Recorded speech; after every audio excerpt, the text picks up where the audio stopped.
নমস্কার, আপনারা দেখছেন এখন দাসপুর বার্তা। সার দোকান গোডাউনে সারপ্রাইজ ভিজিটে ঘাটাল মহকুমা শাসক। এখন আলু, কফি, নানান শাকসবজি চাষের ভরা মরশুম। এক্ষেত্রে উচ্চতর ফলনের জন্য সারের ব্যবহারও বেশি।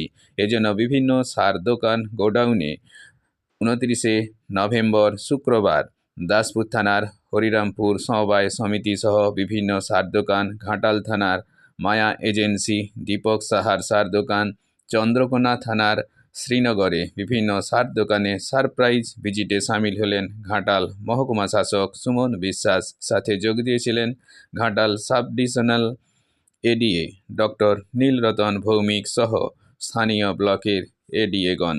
এক্ষেত্রে প্রতি কৃষি এলাকার চাহিদা মতো সারের মজুত, কৃষকদের ন্যায্য মূল্যে সার দেওয়া, কৃষি জমিতে জৈব সার প্রয়োগে কৃষকদের উৎসাহিত করা ইত্যাদি বিষয়সমূহ খতিয়ে দেখা হয়েছে। এদিন ঘাটাল মহকুমা শাসকের করণে বিভিন্ন সারের স্টকিরদের সাথেও বিশেষ বৈঠক করা হয়েছে। ঘাটাল থেকে রিপোর্টে Shyamsundar Dolui. Like and follow with subscribe এখন দাসপুর বার্তা। এই দাসপুর বার্তায় যুক্ত হন, আলোর পথে এগিয়ে চলুন।